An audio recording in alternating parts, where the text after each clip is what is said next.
Now, I happen to have a very special guest in the studio with me today, and I'm not going to use the canned applause because I think you, sir, deserve just a really wonderful intro. With me today, I have Assemblyman Scott Wilk, who normally calls in on Wednesdays, and today he actually walked in the studio and sat in the chair. Welcome to Afternoon Tea. Thank you for being here today. I am happy to be here. I mean, we've had this long-term relationship, and we're out of session. I'm back home. I thought my first opportunity, I'm going to come in and be in studio with you. I am absolutely honored and super thrilled. I have to tell you, some of my favorite things to do here, I always say, I like to give stuff away, and I like to interview, and I love like when the Cub Scouts and the Boy Scouts come in, but the fact that you're here today is even a little more exciting because you've done some really wonderful things for our valley, for our state, and to have you in the seat, under the sign, on the microphone is a really big deal. So I am very grateful you took the time out of your wildly busy schedule filled with bills and meetings and losing your phone for a minute today. Thank you for being here. Phone's still gone. I don't have it yet. Oh, you don't have it yet? No. Oh, but the fact that you went through all that stress in addition to just your daily life and what you do as an assemblyman I'm super impressed. So thank you, sir, for being here. Now, you have something coming up. There's something that affects our valley that we've all talked about, everybody's concerned about, certainly the residents who live near this, that high-speed rail. You want to tell me a little bit? Yeah, absolutely. Well, just on record, just so people know, I am opposed to the high-speed rail project, period, because some people are confused about that. And as you know, they've started the first line, which goes from Madera to Bakersfield. Right. But people who are in favor of it, the proponents, they've recently switched strategies, and now they're advocating to start building in the Bay Area and then build the line from Palmdale to Burbank. The problem with the Palmdale to Burbank is that right now the commission is leaning towards building that rail through the Santa Clarita Valley to Burbank. This is first of all, it's a huge undertaking. It affects our residents. It affects our landscape. It's a big deal. Oh, it's absolutely, and it's not even stopping here. It's just going to go through, and it's going to take out homes. It's going to take out a church. It's going to lower property values. Through, Acton, Agua Dulce, as well as, the Sand Canyon area. Right. And then it also doesn't make any sense to have it parallel to the 14 freeway just in case of a major earthquake. We saw what happened, with the 94 quake. Right. And it doesn't make sense to have your two main arteries, completely cut off. Yeah, cut off. Yeah. So Supervisor Antonovich has been pushing hard for an alternative route. It would go from Palmdale to Burbank, but it would go through the San Gabriel Mountains. So there are alternatives. There's other discussions as opposed to, and I love that you're standing up and taking the voice of the people, saying, yeah, no, this is not something we want in its current state. Right. I mean, I don't want it at all, but if they're going to build it, I want the line to go directly from Palmdale to Burbank. So there's like 2 days left for public comment. Okay. And so if people can go on my website, can just Google me and go on my website. Right. And on the left-hand side, on the second button down, I believe there's a button there on high-speed rail, and they can push it, and then they can print out a letter that they could send into the High-Speed Rail Commission, letting them know that they prefer the direct route through the San Gabriel Mountains. All right. Well, that is a very good thing, and we want to deal with that. Now you heard he told you the easiest way you can have a voice. You go online, you can Google Assemblyman Scott Wilk, go to his website, and then he's made it very easy for you to be heard. This isn't like where you're going to have to sketch something out. And thank you for doing that. Again, working for the people. Everybody wants to hear that. And all right, we're going to take a moment, and when we come back, we're going to talk about your bills. You've got 4 bills on Governor Brown's desk, 3 already signed, and we're going to talk about that when we come back. Hey, Santa Clarita, do you know where your water comes from? We depend on the Sierra Nevada snowpack that flows through the Sacramento Delta, but there's a problem. A century of human activity has caused the land to subside behind weak and unstable levees. A major earthquake could cause these levees to fail, cutting off half our water, leaving us high and dry. The Bay Delta Conservation Plan is currently being developed to protect this vital source. Get informed, get involved. Learn more by visiting clwa.org. Here's a decorating tip from Fast Frame. Want to make a small room look bigger? Have an odd-shaped space on your wall you'd like to fill? Need a focal point for your dining room or the finishing touch for your foyer? Consider a custom-framed mirror by Fast Frame.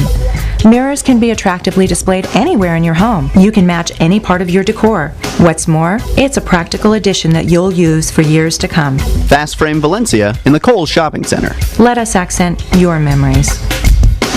Temperatures and electricity rates are rising. Stay cool, calm, and collected by lowering your cooling costs with new windows and sliding glass doors from National Glass Newhall. National Glass has been installing and repairing glass for Santa Clarita homes and businesses since 1967. Specializing in window replacement, National Glass guarantees the job done quickly, correctly, and at the quoted price. Call Arnold and John at 259-6444 or visit nationalglassandwindows.com. National Glass in the heart of Old Town Newhall, Santa Clarita's glass experts. Hey, AM 1220, KHTS, hometownstation.com. I am sitting here today actually very, very honored and pleased and surprised that we have in-house with us Assemblyman Scott Wilk. This is our 38th Assembly District gentleman who's taking care of us, our valley, our people, has a voice in our state and is very accessible. And the fact that he came in today, again, knowing that you work as hard as you do, you've had a very stressful day. It was 106 at some point, and you came in to KHTS, so thank you for being here again. I love that you made this huge effort. I do want to talk about, you had some bills already signed, but I want to talk about the 4 that are sitting on the governor's desk right now that we're waiting to hear about. So tell me a little bit. We have the transparency bill, which talks about fiscal analysis, and you've got the transparency of open meeting regulations. This is you've tell me a little bit about when will we know a little more about what's going on? Well, we ended session on the 31st, was it? Right, and so the governor has up to 30 days to sign bills. So we're kind of in a waiting mode. Have gone and met with the governor's staff to walk them through all my bills. Got pretty positive feedback, so I'm hoping they'll all be signed. So one of the things I kind of focused on has been, government transparency. I think you get better government. And happier people, certainly. And when people have the opportunity to oversight. So my one bill, you talked about, an open meeting, changing the rules there. So what the High-Speed Rail Commission has done, and some other agencies as well, is they'll have standing committees, and what they do on the standing committees, they don't take votes. So they'll only put 2 members in it, and they don't take votes. And so they ban the public from attending the meetings, and they may not take votes, but what they've been doing is giving direction to staff. Mm-hmm. So, they're responsible for spending $68 billion, and they're giving direction to staff in secret. And we have a right to know what's going on and how those dollars are being spent. Yes. And so all this bill does is local government is they have the Brown Act that they have to comply with. State agencies in the legislature have to comply with the Bagley-Keene Act. The Brown Act already bans these standing committees from meeting in private. Right. So all this does is take the same language out of the Brown Act and apply it to the Bagley-Keene Act. So they have to be transparent in all their committee none of those private loopholes. Right. Okay, and then talk to me a little bit about AB 1130. This is something that streamlines the application process for out-of-state applicants for a home protection company license. Yeah, I'm not handy, and so I actually have a home warranty. Right. And, I'm gone 4 days a week, 9 months out of the year. So I have a home warranty, and all it does is it's going to open up the California market. So we're going to have more companies that are going to be able to compete in the market. So what I'm hoping will happen is that we're going to have obviously more players, hopefully lower costs and better service. Okay, so that opens up the field for a lot of other people. Yes. It's so nobody's cornering the market. That's wonderful. All right, and then AB 1707, which would add total maximum daily load as a required submission for external scientific review. which is something already required for proposed changes in policies, plans, and regulations. Tell me a little bit about that. Yeah, so this really stemmed out of with the experience we had on the chloride issue. Okay. So, the Regional Water Board is compelling us to spend hundreds of millions of dollars to lower the chlorides in the water. A whole nother issue is whether it's sound science or not. But when we went to go find the study that they are using to compel us, it was in the back room in a 3-ring binder, and they didn't even know where it was. So if you have an unelected board, like a regional water board, who's compelling taxpayers to spend tax dollars for something that's already done. Well, it's already done, but you want to have access to it. You want to make sure that what they're doing is legit. So what this bill would do, it require, moving forward, not back, but moving forward, that any time a regional water board compels a community to do something with one of these total maximum daily loads, and under the Federal Clean Water Act, there's over 300 of them, they will be compelled to place it on the state water board's website, so any citizen can go and say, okay, this is a science, does this make sense, should we challenge it? They have an opportunity to see what's happening with everything that's going on. And again, this is one more, like the transparency you're talking about, the other things, we should have access to what's happening, the paperwork on what's going on in our state. That's wonderful. We're going to take a quick break, and when we come back, we will continue to talk to Assemblyman Scott Wilk, who took time out of his day, normally calls in with the Wilk Report every Wednesday, but today he is here at AM 1220 KHTS. Stay with me. Attention Santa Clarita Valley parents, Temple Beth AME is welcoming you to kick off their new Mommy and Me program, Parenting Place SCV. You'll meet mother-daughter teaching team Bonnie and Cheryl at orientation September 9th at 7 p.m. Learn more about Parenting Place SCV at their kickoff event on September 16th at 7 p.m. Rabbi Mark Blazer will be giving a pre-high holiday class for parents, teaching high holiday customs and how to celebrate. Learn more at templebethame.org. Santa Clarita Ballet presents Beauty and the Beast, the romantic fairy tale of a devoted daughter who lives with a hideous beast to spare her father's life. Santa Clarita Ballet Company members and guest professional dancers will perform to the impressionistic themes of composers Ravel, Debussy, and Fauré. Performances Saturday, September 13th at 7:30 p.m. and Sunday, September 14th, 2 p.m. For tickets, visit santaclaritaballet.net. We've all heard the expression, sick as a dog. You love your pets and hate to see them not their normal, happy selves. That's where Happy Pets Veterinary Center in Valencia comes in. For over 6 years, Dr. Evelyn Vega and her team have strived to keep pets their healthiest and happiest. Open 7 days a week, Happy Pets Veterinary is there with traditional vet care as well as alternative therapies like acupuncture and rehabilitative therapy. Visit happypetsveterinary.com because a healthy pet is a happy pet. The Ducks are back. Get ready to race at Samuel Dixon Family Health Center's 12th Annual Rubber Ducky Festival on Saturday, October 4th from 11 a.m. to 3 p.m. at Bridgeport Park. Free admission with ducky regattas throughout the day. The more ducks you purchase, the greater your chance to win this year's grand prize of $2,500. Adopt early, adopt often. All proceeds go toward patient care for our friends and neighbors in the Santa Clarita Valley. Log on to duckrace.com/SCV. Good morning, dentist. I'll assist you with this cleaning. Now that smile's on my business, I can't keep myself from grinning, and it's true. Dental assisting is my crew. Only 40 weeks. Charter college meets my needs. On campus twice a week, a smile from cheek to cheek. Find a career that makes you smile. Google Charter College Dental. AM 1220, KHTS, hometownstation.com. I am here with Assemblyman Scott Wilk, who took time out of his very, very busy schedule. He has been so busy with all the different bills, things that he's been taking care of, has some that are still sitting on the governor's desk waiting for us to have determine what he's going to do with that. He took time out of his day to be here with us. He normally calls in with the Wilk Report, but tonight he's in the house. And I want to talk to you, sir, about California, if this plastic bag ban goes into effect, we're going to be the first state to ban single-use plastic bags, and we're going to start phasing that. Tell me a little bit about this, because I have to tell you, I'm a grocery shopper. I go, and I'm one of those people who I want to do the right thing for the planet, but I go, forgot my bags. And so this is going to affect the way we do things. We have to rethink. So talk to me a little bit about the plastic bag ban.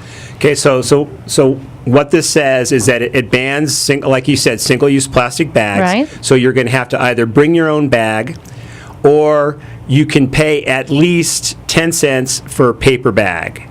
Now that 10 cents, is that going for any kind of a cleanup program? I'm very curious about who's gonna get that money. Well, it's going to go back to the grocery stores, and they're supposed to use it for various things that are going to help the environment.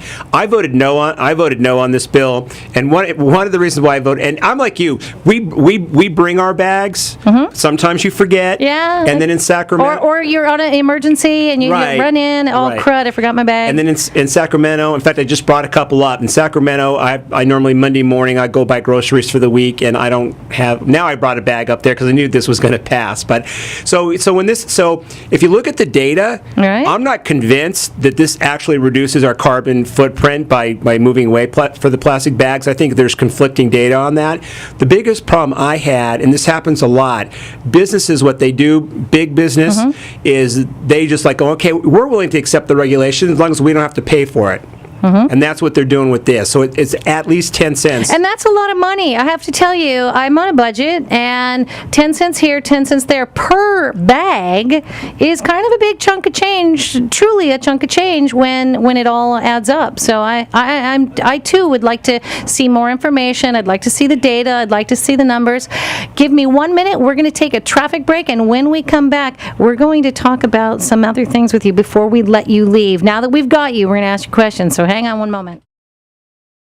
I have the good fortune today to have in studio with me. Normally on Wednesday evenings, I get a phone call. I get a phone call from Sacramento saying, "Hi, this is Scott Wilk," and the Assemblyman calls in with the Wilk report, tells me what he's up to. I get to hear about bills that he's trying to pass. I get to hear what did get passed. I get to hear about what's on the governor's desk. Sir, first of all, I again want to thank you for taking time out of your very, very busy life, and the fact that you were in Sacramento. You do what you do for your people here in your district and for the state of California. You've come home, and you're not home right now in your slippers and your sweatsuit. You're here with me here at AM 1220 KHTS, and I want to again thank you very much for your time. That's a huge gift. I want to talk a little bit about the fact that now that I have this next segment with you to discuss, you were a businessman. You're Californian. You didn't just jump into what you did. You told me during the break you were involved in government before. Yeah, I mean, I've spent half my career in the private sector and half in public sector. So I was chief of staff to two state legislators in the 1990s. I served last decade for about 5.5 years as district director for Congressman Buck McKeon, and also served 6 years on the College of the Canyons Board of Trustees. So even though politics is a wild and woolly world, you are not disillusioned, and you must have had a good experience, and you must feel very passionately about what you do, because you didn't say, yeah, it's enough for me. I'm going to stop now. I'm going to put my feet in a little soaky bath. You said, no, I want to go back and do this again. I think that's really pretty amazing. I think at some point, some people would say, private sector, politics, yeah, I'm gonna stop. And you didn't do that. You went back. Well, I'm born in this state, as were my children, who are now 28 and 25. I hate saying that. And I have an 18-year-old and a 21. It's good. Welcome to the club, Rusty. And I'm like, and I just don't like the way things have been going in Sacramento, and I have real fears that they're not going to be able to stay. And someday we're going to have I'm going to have grandkids, and so I just want them to have the opportunities, that I had, and that was really the compelling reason why, decided to go on this You want to venture. leave a legacy, and you want to leave something for the next generation. I think that's incredibly admirable, and you don't look crazy, so you must love what you do. You're not just going back into it because you're a glutton for punishment. Can I ask you, has this been a good experience? And the idea that you've come from Sacramento, you lost your phone today, it was very hot, you came in anyway, how is your experience? Are you exhausted in addition to just today's work? Yeah, so I came in with a lot of confidence, again, because of my background, and I'll tell you, last year was really hard. I mean, I didn't know what I didn't know. And I mean, I'd go home at night, and I'm there in my apartment by myself, and I call my. I heard you say you went and bought groceries. So your wife and Simi V, they're at home. Right. The dog is home. Right. And you're doing your own thing. It's like being a bachelor and working around the clock. But I'd call her and say, you know what, I'm not running for re-election, and she's like, hey, Mister, we've worked too hard. You're gonna run. But that was last year. Okay. This year got my feet under me. I'm now in leadership. I mean, I was at the table for the negotiations on the rainy day fund. I was at the table for the negotiations on the film tax credit. So, I've had a seat at the table for some pretty big things this year, and that really energizes you. And is there a limit on your term? You get, 3? No, now they've changed the law, so as long as I can go 6 2-year terms, so I can go a total of 12 years. Mrs. Wilk, are you listening? So if not, that we're going to pressure him or anything, but there's a chance he could be grocery shopping with no bags still in Sacramento for another few years. Well, I would have to think that once you get your momentum, like you said, you went, you didn't know what you didn't know, you've learned, you've grown, you obviously have a passion for this state. I mean, once you gather the momentum, I would have to believe it would be very difficult to say, yeah, okay, I'm going to step down and let the next person, especially when you've gathered the information that you have, but you don't look exhausted. I had to ask the question because I know what you do is very time consuming, and you work very hard for us, so thank you for that. No, my pleasure. Okay, so thank you for being here. Thank you for coming all of this way to talk to us just a little bit about what you do and who you are, and thank you for what you do for our state. Again, if you would like to learn more, or if you would like to reach out and you would like to have a voice, this is one of the most accessible assemblymen you're ever going to meet. If you Google Scott Wilk, he is your 38th Assembly District. He's the guy who's taking care of your district. He's taking care of your state. He's giving you a voice. On his website, all you have to do is go and push a button. Who among us in this 21st century world with smartphones and whatnot cannot push a button? He will help you write the letters about the things you care about and have a voice in Sacramento. Sir, thank you very, very much for being here.